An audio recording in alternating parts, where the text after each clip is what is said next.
இயக்கத்துல வெற்றி, ஷில்பா மஞ்சுநாத், இது மட்டும் இல்லாம தம்பி ராமையா, ரெடின் கிங்ஸ்லி நடிப்புல ரொம்ப ஒரு நல்ல எதிர்பார்ப்புல வெளிவந்திருக்க ஒரு படம் தான் சென்னை ஃபைல்ஸ் முதல் பக்கம். இந்த படம் உண்மையாவே எப்படி இருக்கு அப்படிங்கிறத கொஞ்சம் டீட்டெயிலா, கொஞ்சம் ரோஸ்டடா தான் இந்த வீடியோல சொல்லப் போறேன். மாலை முரசு வை பிரசன்ஸ் இது படம் எப்படி இருக்கு வித் ரோஸ்ட். நான் உங்க விஜய் டாமினிக். இப்ப சிங்கம் முடிவு பண்ணிடுச்சு, அடுத்த வேட்டை மாநில. சென்னை ஃபைல்ஸ் முதல் பக்கம். இந்த படம் பார்த்து முடிச்ச உடனேயே பல கேள்வி, பல குழப்பம், கோபம், சந்தேகம் எல்லாமே வருதுங்க. அந்த மாதிரியான ஒரு படம் தான். அதாவது அனீஷ் அஷரஃப் அவரை சும்மா சொல்லக்கூடாது. அவர் ஒரு நல்ல டைரக்டர். பிசாசு படத்தை வந்து இன்னொரு லாங்குவேஜில் டப் பண்ணி எடுத்து அங்கே ஆகவோன்னு ஹிட்டு கொடுத்த ஒருத்தவர். அப்படியாப்பட்ட ஒரு டைரக்டர். ரைட்டிங்காக அவர்கிட்ட ஸ்கிரிப்ட் நல்லா ஸ்கிரிப்டாக தான் இருந்திருக்கு. சரி, ஓகே, எடுத்தோடனே ரோஸ்ட் பண்ண வேணாம். இந்த படத்தோட ஒன்லைன் என்ன அப்படிங்கிறத சொல்லிடுறேன். இந்த படத்தோட ஒன்லைன் என்ன அப்படின்னு பார்த்தீங்கன்னா, தொடர்ந்து நடக்கக்கூடிய ஒரே மாதிரியான பேட்டர்னில் இருக்கக்கூடிய கொலைகள், லைக் ராட்சசன் மாதிரி, விலங்கு கூட இல்லை, ராட்சசன் மாதிரின்னு வச்சுக்கோங்களேன். தொடர்ந்து நடக்கக்கூடிய கொலைகள். அந்த கொலையெல்லாம் பார்த்தீங்கன்னா ஒரு மாஸ்க் போட்டு அந்த டெட் பாடியை வச்சிருப்பாங்க. அந்த மாஸ்க் கழட்டி பார்த்தா உள்ளே வந்து அந்த ஃபேஸ் ரொம்ப காயத்தோடு இருக்கும். இது ஒரு சிக்னேச்சராகவே அந்த சைக்கோ வச்சுட்டு போயிட்டு இருக்காங்க. யார் அந்த சைக்கோ அப்படின்னு சொல்லி தேடி கண்டுபிடிக்கிறாங்களா இல்லையா? ஏன் அவன் அப்படி கொலை பண்ணுறான்? அதுக்கு பின்னாடி என்ன கதை இருக்குது? அந்த சைக்கோவுக்கு என்ன வழி இருக்குது? எதனால அந்த கொலை பண்ணுறான்? கடைசியில் அவன் கண்டுபிடிச்சாங்களா இல்லை? இதுக்கு வெற்றி எந்த அளவு உதவுனார்? ஏன்னா வெற்றி இந்த படத்தில் போலீஸ் கிடையாது. அப்படின்ற பட்சத்தில் வெற்றி இதுக்கு எப்படி உதவுனார்? இன்னும் இன்வெஸ்டிகேஷன் எப்படி போகுதுன்னு சொல்லி எடுக்கக்கூடிய ஒரு நல்ல விறுவிறுப்பான சைக்கோ த்ரில்லர் இன்வெஸ்டிகேஷன் ஃபிலிமாக எடுத்த படம் தான் சென்னை ஃபைல்ஸ் முதல் பக்கம். ரத்த சொட்டு பெருசுல இருந்து சின்னது, அப்புறம் சின்னது, அப்புறம் சின்னது, அப்படி போயிருக்கணும். ஆனால் அந்த படம் இப்படியே வந்திருக்கான்னு கேட்டால் அப்படி தான் வந்திருக்கு. நான் எப்படி சொன்னாலும் அப்படி தான் வந்திருக்கு. வரிசையாக கொலை நடக்குது, ஃபேஸ்லாம் அதே மாதிரி சிதைக்கப்பட்டிருக்கு.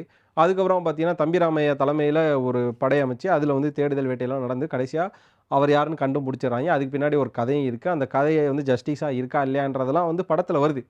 ஆனால் இது எடுக்கப்பட்ட விதம்னு ஒன்று இருக்குது தெரியுமா? அதுதான் கட்டு. சரி, இது பாசிட்டிவ் நெகட்டிவ்க்கே போகக்கூடாதுன்னு நினச்சேன். என்ன பண்ணுறது? முதல்ல பாசிட்டிவ் நெகட்டிவ், இது ரோஸ்ட்டுங்க. நான் வந்து தப்பாக எடுத்துக்காதீங்க. இந்த ரிவ்யூ வந்து வெற்றி பிரதர் பார்த்தாலும் பரவாயில்ல அப்படின்னு தான் சொல்ல நினச்சேன். அவருக்கே பல கேள்விகள் இருக்குது எனக்கு இந்த படம் பார்த்துட்டு. டைரக்டர் ஒரு பக்கம் படம் பார்க்குறாரு, ப்ரிவியூ நாங்கள் பார்க்குறப்ப எங்கள் கூட தான் பார்க்குறாரு. பார்த்துட்டு அவருக்கு என்ன சொல்கிறேனே தெரியல. ஏன்னா அவருக்கு இப்போ இருக்கக்கூடிய கரண்ட் ஆடியன்ஸோட பல்ஸ் தெரியும். ஏன்னா ஒரே நாளில் போடப்பட்ட படம் தான் சரண்டர். அதுக்கப்புறமா நாங்கள் பார்த்த படம் தான் இந்த சென்னை ஃபைல்ஸ் முதல் பக்கம். வெற்றியோட படம்னாலே, டைரக்டர் ஒரு பக்கம் விட்டுருங்க, வெற்றியோட படம்னாலே ஒரு எதிர்பார்ப்பு இருக்கும். காரணம் அப்படின்னா, நீங்கள் அவருக்கு அதுக்கு முன்னாடி நடித்த படம் அப்படி 8 தோட்டாங்களும் ஜிவி மாதிரியான ஒரு படம் நடித்தவர். அவர்கிட்ட அப்படி ஒரு படம் வரும்னு எல்லாம் எதிர்பார்த்து போய் உட்காந்தா அப்படிலாம் கிடையாது. எல்லா நேரம் அப்படி நான் ஒரு படம் தர மாதிரின்னு சொல்லி ஏமாற்றி எல்லாம் அமைச்சிருக்காரு தான் சொல்லணும். படத்தோட மேக்கிங் அப்படி இருக்கா, எடிட்டிங் அப்படி இருக்கான்னு தெரியல. முதல்ல யார்கிட்ட இருந்து வந்து வர்றதுனே தெரியல. முதல்ல ஓகே, நம்ம ப்ரொடியூசர்கிட்டே வரும். ஏன்னா இன்ட்ரோவும் ப்ரொடியூசர் வச்சு தான் ஆரம்பித்தேன். இந்த படத்துக்கு ப்ரொடியூசர் தான் பல வேலைகள் பார்த்துருக்காரு. என்ன அப்படின்னா, படத்தோட இன்டர்வியூலையுமே அவர் சொன்னார், படத்தோட ஆடியோ லான்ச்லேயும் சொன்னார், இந்த படத்தை 1 வருஷமாக என் ஆஃபீஸில் வச்சு நான் முழுக்க என்னோட கேரியில் கட் பண்ணி எனக்கு பிடிச்சதுக்கப்புறம் இது எனக்கு சாட்டிஸ்ஃபைட் ஆகி தான் வரணும்னு சொல்லி நான் ஒரு கட் பண்ணேன். அப்படிப்பட்ட படம் தான் இது பாருங்கள் நல்லா ஹிட் ஆகும் அப்படின்னார். படம் ஹிட் ஆகட்டும், அதெல்லாம் ரெண்டாவது விஷயம். அதை வந்து இந்த படம் ஹிட் ஆகக்கூடாது நாசமாக போயிடும், அதுக்கெல்லாம் நான் சபிக்க வரல. ஆனால் அவர் சொல்கிறாரில்ல, இந்த படத்தை வந்து நான் ட்ரிம் பண்ணி பார்த்து ட்ரிம் பண்ணேன். எனக்கு தெரிஞ்சு என்ன பண்ணியிருக்கேன்னா, பார்த்து இந்த படத்தை ட்ரிம் பண்ணதுக்கு ஒரேடியாக அப்படியே எல்லாத்தையும் செலக்ட் பண்ணி டெலிட் பண்ணியிருக்கலாம். அப்படியே ஒரு விஷயத்தை பண்ணியிருந்தா கூட இன்னைக்கு டைரக்டரும் வெற்றி பிரதரும் இல்லைனா ஷில்பா மஞ்சுநாத் இவ்வளோ விஷயங்களை வாங்க போகிறாங்களேங்கிறது கிடையாது. ஏன்னா நான் ஒரு பக்கம் ரிவ்யூ பண்ணுறேன், தியேட்டரில் போய் பார்த்துட்டு வந்து யார் என்ன சொல்ல போகிறாங்கன்னு தெரியல. இந்த ஆடியன்ஸ் பைட்டுன்னு ஒன்று இருக்குது, அங்கெல்லாம் என்ன நடக்கும்னே தெரியல. அப்படி ஒரு பயமாக இருக்குது. ஏன்னா அதாவது ப்ரொடியூசர்னா படம் போடுங்க, பணம் போட்டு படம் எடுங்க. இல்லையா என் படம் நான் நடிக்கிறேன்னா நடிங்க, அதுக்காக டைரக்ஷனில் தலையிடாதீங்க. அவ்வளோதான், நான் சொல்கிறதே அவ்வளோதான். ஒரு கிரியேட்டருக்கு தெரியாதா, ஒரு டைரக்டருக்கு தெரியாதா நல்ல படமாக எடுக்கக்கூடாங்கிற அவர் தெரியாதா? அவர் எழுதியிருக்க மாட்டாரா? நான் இந்த படத்தை யாராவது இப்போ இந்த வீடியோ பார்க்குற நீங்களாக இருக்கட்டும், நானாக இருக்கட்டும், யாராச்சும் நம்ம வாழ்க்கை நாசம் போகணும் நம்ம யாராவது நினைப்போமா? நினைக்க மாட்டோம். நம்ம எப்படி இருந்தாலும் நம்ம நல்லா இருந்திருந்தானே நினைப்போம். அப்படி இந்த டேரக்டர் இந்த கதையை எழுதியிருப்பாரா? இல்லைனா அவர் வந்து முழுக்க கட்டில் உட்காந்து எடிட்டில் உட்காந்து டிஐயில் உட்காந்து அவர் ஒர்க் பண்ணியிருப்பாரா? இல்லை சிஜி இப்படி பண்ணுங்க அப்படி பண்ணுங்க, அவர் வந்து மக்கள் எப்படியே பார்த்துட்டு போகிறாங்க, எனக்கு தேவை இப்படி தாங்க அப்படின்னு கேட்டிருப்பாரா? அவர் பெஸ்ட்டாக கொடுக்கணும் தானே இங்கே ட்ரை பண்ணியிருப்பார். அப்போ ப்ரொடியூஸ் பண்ணுங்கள். இல்லையா நடிங்க. இல்லை சார், நான் வந்து ப்ரொடியூஸ் பண்ண நடிக்க ஆசையாக இருக்குது, இந்த வில்லன் கேரக்டருக்கு நான் செட் ஆகலான்னு ஒரு வார்த்தை கேளுங்க. அதை விட்டு நீங்கள் வந்து ஃபிசிக்காக உடம்பேற்றினா பிராக் லெஸ்னர் மாதிரி உடம்பு வச்சுன்னா நல்லா ஜிம்முக்கு போங்க, மிஸ்டர் இந்தியா காம்படிஷன் அட்டன் பண்ணுங்கள். இல்லையா ஒரு ஜிம்மு ஆரம்பிங்க, ஃபோட்டோ ஷூட் பண்ணுங்கள், மாடல் ஆகுங்க, எவ்வளோ விஷயங்கள் பண்ணலாம்ல. ஏன்னா இதை வந்து எனக்கு தனிப்பட்ட அனுதாபம் அதெல்லாம் கிடையாது. எனக்கு என்ன அப்படின்னா, ஒரு விஷயம் மாறுறதுனால இங்கே யாருக்கு பாதிப்பு வருது பாருங்கள். வெற்றிக்கு, இங்கே டைரக்டருக்கு, ஷில்பா மஞ்சுநாத்துக்கு, அந்த படத்தில் நடித்த என்கிட்ட தம்பி ராமையாக்கு எல்லாருக்குமே இங்கே மாறுபடுது இல்லை. அதுதான் இங்கே எனக்கு இருக்கும். சரி, ப்ரொடியூசர்ட்டே வந்தோமா, அவர் சொல்கிறார் நான் தான் அந்த படத்தில் வில்லன். நான் சரி வில்லனா வாங்க நடிக்கணும்ல. நீங்கள் வந்தால் நின்னா ஸ்லோமோவாக பார்த்தா நடந்தா போனால் உடம்பு வச்சுன்னா இங்கே மாசு ஏறிடுமா? இங்கே கமல் சார் ரஜினி சாரு இங்கே நடந்தாலும் மாஸ் இருக்குது. ஆனால் அது எல்லா படத்துலையும் கேட்டிங்கன்னா கிடையாது. காலா காபாடியிலே 2 தடவை தான் நாங்களாம் விசில் அடித்தோம். அதுக்கப்புறமா நடிங்க அப்படின்ற ஒரு விஷயத்தை நாங்களாம் எதிர்பார்க்க ஆரம்பிச்சிட்டோம். இங்கே மாஸ் எல்லாருக்குமே எல்லா இடத்துலையும் ஸ்லோ மோலாம் வராது. சரி ஓகே, அதுக்கப்புறம் கன்வீனியண்ட்டாக ஒரு ஃப்ளாஷ்பேக் சொல்கிறாங்க. ஃப்ளாஷ்பேக் அது என்னங்க அது சரி ஓகே, அது ஃப்ளாஷ்பேக்கே விட்டுருவோம். அந்த பெயின் அதனால அவர் கொலை பண்ணுற கொடூர விதம்னு ஒன்று இருக்குல்ல, அதெல்லாம் ஏற்றுக்க முடியாத மாதிரி. எப்படி சொல்கிறது, ஒரு எலைட் வில்லன்ஸாகவே ஏன் காட்டுறீங்க? ஒன்று இறங்கிருங்க, இல்லை அப்பர் வில்லன் எலைட்டாக இருங்க, இல்லைனா கீழே இறங்கி ரொம்ப லோவாக போயிடுங்க. ரெண்டுமே இல்லாத ஒரு விஷயத்தை எதுக்கு பண்ணுறீங்கன்ற மாதிரியான ஒரு விஷயம்.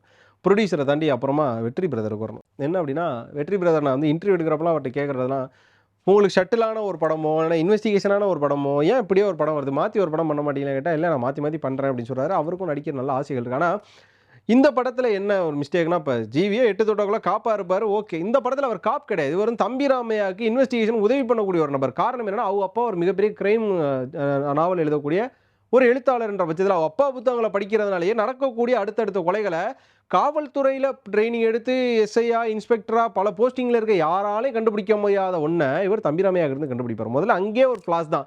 ஒன்று காவல்துறை அவ்வளோ டம்மின்னு சொல்கிறீங்களா, இல்லை வெற்றி அவ்வளோ அறிவாளி, வெற்றி அறிவாளின்னு சொல்லுங்க, அதை நாங்கள் ஏற்றுக்கிறோம். அதனால் இன்னொருத்தவங்களை டம்மின்னு சொல்லக்கூடாது. ஒட்டுமொத்த காவல்துறையாலும் கண்டுபிடிக்க முடியாது, ஸ்டன் ஆவாங்க. ஆனால் வெற்றி ஈஸியாக கண்டுபிடிச்சிருவார், எல்லாத்தையும் பண்ணிவிடுவார்ன்ற பட்சத்தில் அது ஒன்று. ரெண்டாவது, கொஞ்சம் நடிங்க பாஸ் அப்படிங்கிற மாதிரி, கொஞ்சம் நடிங்க வெற்றிங்கிற மாதிரியான ஒரு விஷயம் இருக்குல்ல. இப்போ 8 தொட்டாக்கலாம் முதல் படம், அவரோட அந்த காமு, அந்த ஷட்டிலு, அவர் வே ஆஃப் எக்ஸ்பிரஷனு, அந்த சோகம், அந்த அழுத்தம் நம்மளை அந்த படத்துக்குள்ளே உட்கார வச்சுது. அதுக்கப்புறம் அந்த ஜீவியா நம்மளை உட்கார வச்சுது. அதுக்கப்புறம் வந்து ராஜபுத்திரனாக இருக்கட்டும், அடுத்த படங்கள்லாம் உட்கார வைக்கல. லிட்டரலி இந்த படம் உட்கார வைக்கல. அப்போ அவர் வந்து இப்படி நின்னாலே, இப்படி பார்த்தா, அப்படி காதை சொரிஞ்சா, நான் படிச்சிருக்கேன் எங்கள் அப்பா, இதெல்லாம் என்னது காம்படிஷன் தவிர 11 படம் வருது. 11 படத்தை விடுங்க, ஏன்னா எடுக்கிறப்ப உங்களுக்கு தெரியாது நம்ம 11 படத்தோட ரிலீஸ் பண்ண போகிறோங்கிற அவங்களுக்கு தெரியாது. அப்போ நம்ம ஒரு நல்ல படம் கொடுக்கணுங்கிற ஒரு விஷயம் இருக்குல்ல, எவ்வளோ பேரோட வாழ்க்கை அதில் இருக்குன்றல. ஆனால் வெற்றி பிரதருக்கு எதுக்கு அது தோணவே இல்லைன்னு தெரியலையே. படம் ஆரம்பிச்சாலே இந்த வரை அவர் நடிக்கவே இல்லைங்க. வர்றாரு, நிற்கிறாரு, ஓடக்கூட இல்லை, வர்றாரு, நிற்கிறாரு, கார் ஓட்டுறாரு, ஒரு 3-4 சீனில் போலீஸ் ஸ்டேஷனில் உட்காந்து அதிகாரம். எந்த போலீஸ் ஸ்டேஷன்லங்க ஒரு இன்ஸ்பெக்டருக்கு முன்னாடி ஒருத்தர் உட்காந்து எனக்கு டீ வாங்கிட்டு வா, போண்டா வாங்கிட்டு வான்னு சொல்லுவோம். ரியாலிட்டியில் ஆப்டாவாத சீனை அட்லீஸ்ட் நீங்கள் ப்ரொடியூசர் தலையிடுறாருல, நீங்கள் தலையிட்டு சொல்லலாம். சார் நான் 2 படம் இந்த மாதிரி காப் ரிலேட்டடாக படிச்சிருக்கேன் சார், நான் நடிச்சிருக்கேன் சார், இது இப்படி செட் ஆகும் சார். அப்போ மாசுக்கு ஆசைப்படுறீங்களா? நாங்களாம் 8 தோட்டாக்கள்லாம் ஏன் 8 தோட்டாக்களே சொல்கிறோன்னா, அந்த படம் இன்னும் துருவங்கள் 16 8 தோட்டா அப்படின்ற மாதிரி ஒரு நல்ல ஃபிலிம்ஸில் பின் பண்ணப்பட்ட படங்களில் ஒரு முக்கியமான படம். அப்படி நாங்கள் பார்த்து, அப்போ தமிழ் சினிமாவுக்கு ஒரு டிஃப்ரெண்ட்டான ஆஸ்பெக்டில் நடிக்கக்கூடிய நடிகர்களில் வெற்றியும் கிடச்சிட்டா இருப்பான்னு நாங்கள் வந்து சந்தோஷப்பட்டோம். அட்டுப்பட ஹீரோவாக இருக்கட்டும், 8 தொட்டாக்களாக இருக்கட்டும், குட் நைட் மடியண்ணன், டாடா, எல்லாமே நாங்கள் அப்படி தானே எதிர்பார்த்தோம். அப்படின்ற பட்சத்தில் நீங்கள் ஏன் வந்து தொடர்ந்து இப்படி ஒரு விஷயம் பண்ணுறீங்கன்னு இருக்குல்ல. ராஜபுத்திரன் லைட்டாக ஏமாற்றம் கொடுத்தாரு. இந்த படம்லாம் முழுக்க ஏமாற்றம். இந்த படம் வந்து வெற்றியோட படம்னு சொல்லவே கூடாது வெளில போய். இந்த படம் யாரோட படம்னா, இது வந்து ப்ரொடியூசருக்கு அவரே எடுத்துக்கிட்ட படம்.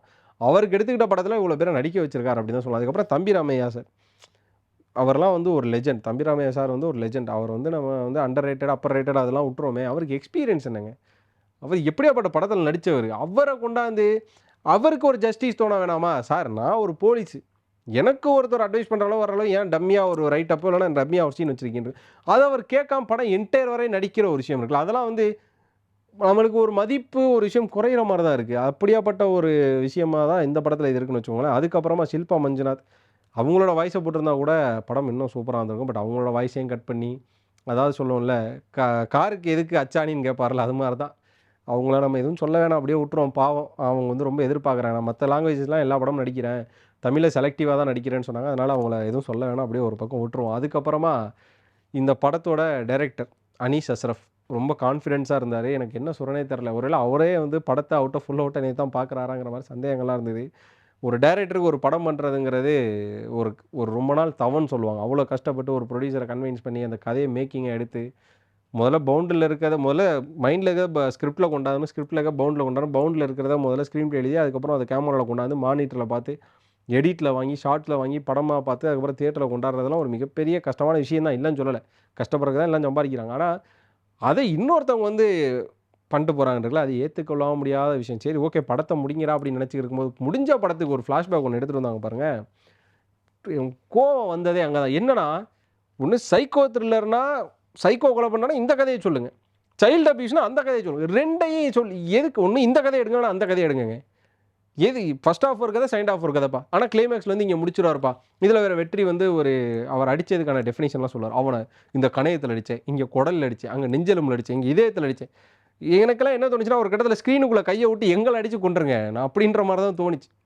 படம் முழுக்க பில்டப் ஷாட்ஸ் அப்படியே கார் தேய்க்கிறது, காப்புக்கும் எவன் ஒருத்தன் தப்புன்னு தெரிஞ்சு தட்டி கேட்காமலும் தண்டிக்காமலும் இருக்கானோ அவன் 1000 குற்றவாளி சமம். சரி ஓகே. எனக்கு வந்து என்ன சொல்றதுன்னே தெரில. இது வந்து ரைட்டிங்கில டைரக்டர் மிஸ்டேக்கா? இல்ல இப்படியெல்லாம் எடுங்கன்னு சொல்லி ப்ரொடியூசரோட ப்ரெஷரா? இல்ல நான் இப்படி தான் நடிப்பேன் வெற்றியோட ப்ரெஷரா? என்னன்னே தெரிலங்க. பாட்டா இருக்கட்டும், பாட்டு ஸ்டார்ட்லலாம் ஒரு பாட்டு எதுக்குன்னே தெரியல. ரெடின் கிங்ஸ்லி ஐயா, ஐயா நெல்சன் ஐயா. எனக்கு நெல்சன் ஐயாட்ட என்ன சொல்றதுன்னு தெரியல. ஏங்கய்யா அப்படி பண்ணீங்க? ஏன் குலமாவு கோகிலாவோடயே விட வேண்டியது, டாக்டரோட விட வேண்டியது, டாக்டரோடயே விட்டுருக்கலாம்ல அவர. ஏன் அப்படி பண்ணீங்க? திரும்ப போயிட்டு ஏதாவது பண்ணுங்கன்னு சொல்லி அனுப்பிச்சிருக்கலாம்ல. ஆனா ரெடின் கிங்ஸ்ல கூட்டியாந்து இங்க ஒரு பக்கம் போட்டு அடிக்கிறாய்ங்க. இன்னொரு பக்கம் பார்த்தீங்கன்னா, வெற்றி பிரதர் வந்து ஒரு கானா பாட்டுக்கு டான்ஸ் ஆடுறாரு. அதுக்கப்புறமா ஒரு சீக்வல் வருது. தம்பிராமையாவோட ஃபேமிலி சீக்வென்ஸ் வருது. அதில கனெக்ட்டே இல்ல.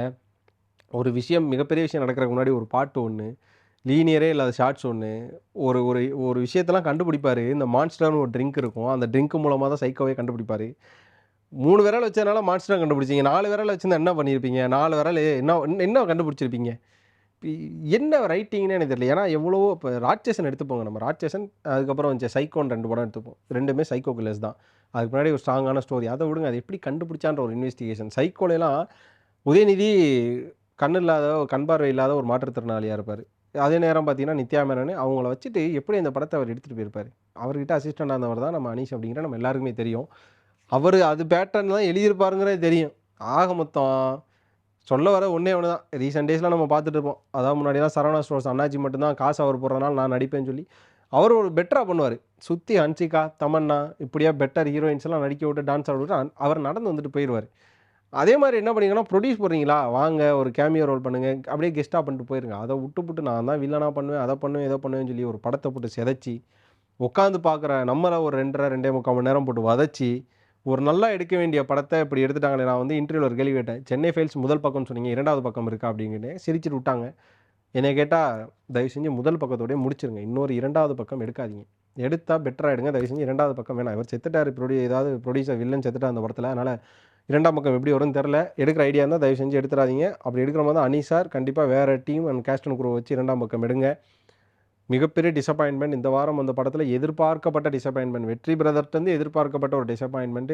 அப்படியாப்பட்ட ஒரு சிஜி இந்திரா காந்தி ஸ்டேடியம்ன்றாய்ங்க. ஏதோ ஒரு ஸ்டேடியத்த காட்டுறாய்ங்க. ஃபுட்பால் கிரவுண்ட ஒரு 300 ரூவா கேம் இருக்கும். Video game. அதில வந்து டிவில ப்ளே பண்ணிட்டு லாங்ல இருந்து காமிச்சா எப்படி இருக்கும்? அப்படியாப்பட்ட ஒரு ஒரு ப்ளே கிரவுண்ட காட்டுறாய்ங்க. ஷாட் அவ்வளோ மட்டமான ஷாட். விஎஃப்எக்ஸ் சரி ஓகே.